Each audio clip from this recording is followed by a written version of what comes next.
Scott's enjoying it out here in the wind and the rain earlier. Zach Johnson is up there too. You've got Adam Scott. He's going well today out on the course at the moment. Jordan Spieth yet to go out. What are you talking about yet to go out, Chris? I'll tell you about that in a moment. Nick Fowler is out there, the last Englishman to win an Open. He's been, well, playing better today, but he's 11 over par. And Tiger Woods, well, he's going to struggle.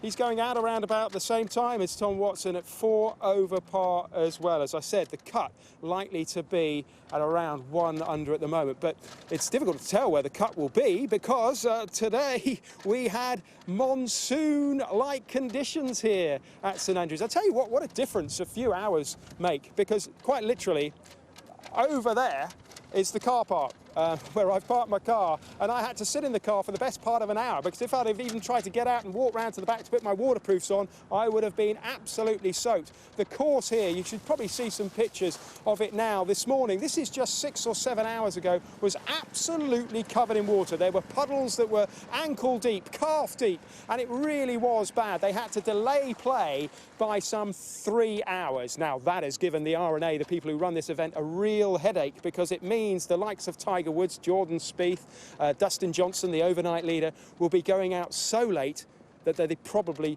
won't complete their second rounds. One other player I want to note, because talking of monsoon-like conditions, Anirban Lahiri of India. I saw him out on the course not long ago, just over here, playing the par 3 11th. Beautiful shot into the par 3 11th. Got a par there. He's 5 under for the tournament. And India, of course, what a fillip that would be for the Asian Tour if he was to win. They've never had a winner, the Asian Tour, of the Open. But those monsoon-like conditions, they were bad. Before they went out, Ricky Fowler and Adam Scott, like the rest of us, were busy taking cover. Downwind on the way out and into the wind coming in. So you really have to be on top of ball striking coming in. Downwind you can get away with a little bit more. It's easier to hit the ball straight and typically easier to make some birdies. So the first 7 holes is where you can really get after the golf course, and yesterday I wasn't able to do that, and then made it a lot harder on myself coming in. So 12 through 18 is where the golf course is its toughest. And like I said, you have to be on top of your ball striking and control the golf ball and be able to get at the proper distances. Sure, it plays a factor, but it's one of those things, if you can be here enough, it'll all even out. And I've had some good draws, and last year I was on the other side of the draw, and I don't know how it's going to work out today, but it's exciting just to be out here playing now. And how's your morning been so far, sitting out the rain delay, waiting to watch to see what your new tee time would be? It's actually been good because it's a short turnaround, you know, finishing late last night, getting back to the hotel at 8 and then up at 6 this morning to get ready for the round. It was nice to have a few extra hours rest and a little nap even. Well, I saw Adam Scott just a moment ago when I was walking around the course, and he looked very confident indeed, very relaxed. He's bogey-free. The last time I was able to look at the leaderboard, he was 6 under par. Ricky Fowler too. He's playing very well. He looks very confident, like he's enjoying himself. He's only 1 under for the tournament at the moment, not getting those birdies because, well, in this stiff breeze, it's difficult to put the ball on the green where you want it to go. But let's talk about those conditions a little bit more. I want to show you just how bad it was. It's difficult really to see from some of the pictures how deep those puddles were. So I wanted to find out for myself, went out onto the St Andrews links to find a puddle of my own to test the depth. Right, well, I'm really keen to show these puddles up close and personal. Look how deep they are, almost up to my ankles, certainly up to my wrists.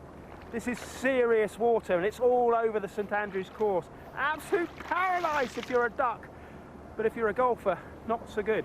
That said, if your ball lands in this stuff, it's okay. You can take relief. You can take your ball out, put it somewhere dry, and it won't cost you any strokes. And there's going to be loads of golfers doing that today. That's going to slow things down even more. And we already know the second round is going to go into Saturday, but this is just going to make matters worse. Although that said, I have to say this puddle was much bigger when I got here earlier, and it's receding very quickly because underneath all this is a bed of sand. So the course drains really, really well. I won't need a bath tonight, will I? Tell them you're out of vision. Well, look at that scene. Those are the fans walking back into St Andrews.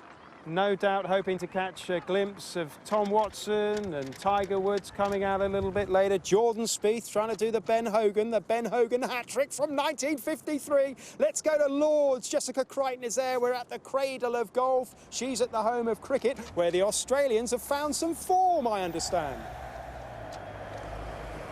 Yes, Australia again in dominant form today, and drama for England on day 2 as Adam Lyth is caught out on just the second ball of England's reply. I actually saw Lyth in the training nets earlier this morning, obviously wanting to make sure that he was in the best possible shape when he came to take on Australia's bowlers, but it wasn't to be for the Yorkshire man. He was bowled out for naught.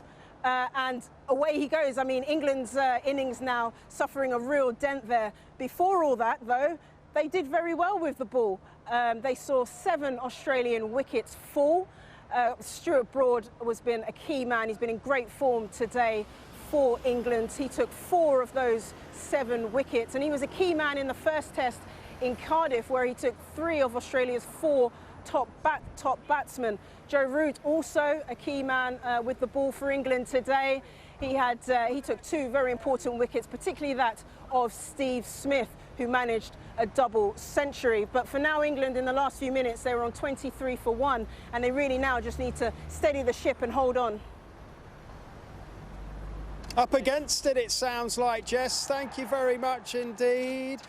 Danny Willett leads the Open. There's a long, long way to go. The second round will continue into Saturday. Who's Danny Willett, you're asking? Well, the last 10 times he's played St Andrews, he's played it in par or better, and he's in the top 40 in the world. That for you was sport today.